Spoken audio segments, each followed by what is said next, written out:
Hi, for making this stacked eggplant for about at least up to 4 portions, maybe even 6. You got a good sized eggplant, okay, and some pesto.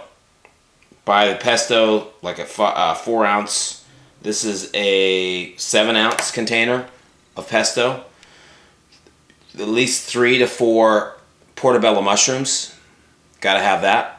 Then we have some Parmesan cheese and 1 to 2 nice beefsteak tomatoes. Okay, ripe. Not so ripe that they're falling apart, but ripe. All right. So what we also have is our oven that's preheated to 400 degrees, nice and hot. And I'm gonna first cut the eggplant. I use a serrated knife to cut the eggplant. It's a little easier.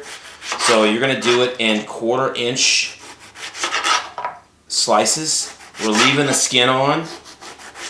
1/4 inch slices, leave the skin on. Because they're going to shrink a little bit, actually, once they roast. And let's go with this. We just lay everything out in 1 or 2 sheet trays with our ovens already preheated to 400. And we are going to roast all this. Now, you could brown this off in a pan, but I like, you know what, I've done this recipe before. It's some form of another version of this recipe where I pan fried everything, but we're just going to do it actually in the oven, and it takes a little more time, but less to watch. So what's going to happen is I'm going to spread out my eggplants on the sheet tray. Pretty simple. You can put a little bit of salt that takes some of that moisture out. Sprinkle a little salt on there. There you go. On the slices, right?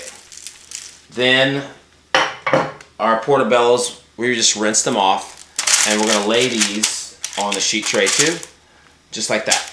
So next is generous olive oil, drizzle, generous. So you might need at least 1/2 cup for this whole recipe, 1/4 to 1/2 cup. So generous olive oil, and we'll put a little pepper on there too. Let's put some pepper on our eggplant.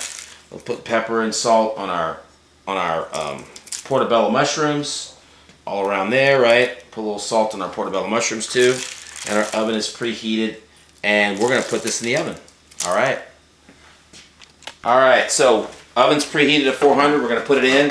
We're gonna let it go 20 minutes, and then we're gonna check it.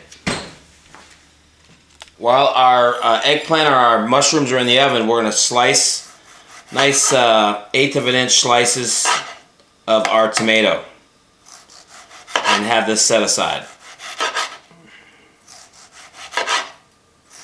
I'm using a serrated knife. If your regular knife's sharp enough, that works. Slice all the way through. There you go. All right, it's been 20 minutes. Let's check and see how we're doing.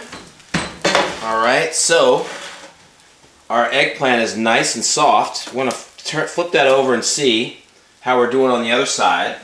Flip that over. Just about ready. Yeah, you want it nice and soft. So our eggplant is cooked, right? And our mushrooms are all set, so we're pretty good there, all right? You want to make sure that your eggplant is soft. If it's not soft, you want to keep cooking it because you don't want to have undercooked eggplant. But this is looking pretty good there, all right? So what we want to do next is we have our pesto. So you have your bottoms and you have your tops. So on the bottoms and the tops, we're going to put some pesto. Spread that around.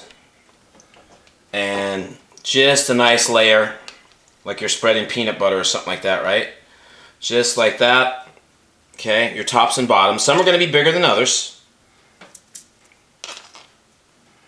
And then top and bottom. It's like making a sandwich. I've done this before. What I did was chop fresh basil, but I like this with the pesto. Gives it a nice texture and taste. Then we have our tomatoes. They're going to be on the bottom. So your best slices of tomatoes, 1 or 2 on your bottom layer. You're good. If they're a little small, you can do 2. All right. This is a smaller one. I do 1. If they're bigger, you do 2. Okay. Then next we have our portabellas. What I forgot to tell you is to take the stems out. I totally forgot about that. And lay that down.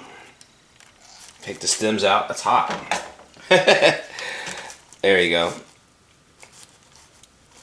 There, take that stem out there. There you go, and lay that down. And this last one's got the stem already off. So make sure you take the stems off, right? So there we go, and then we do our tops. And top.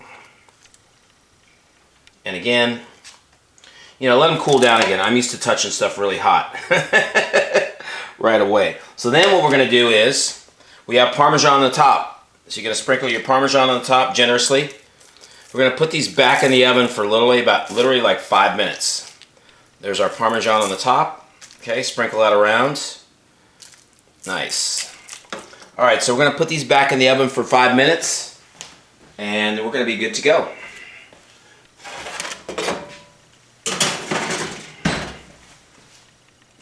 All right, take that out.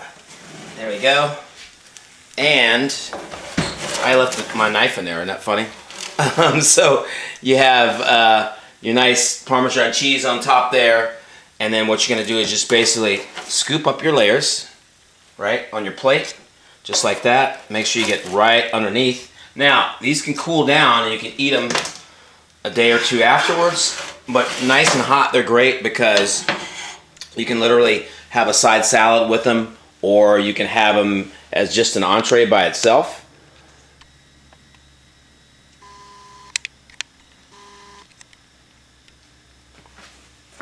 And they're holding together. You got your layers. You could put a little more pesto, put pesto on the top if you want, but I like the Parmesan cheese on top of there, just like that.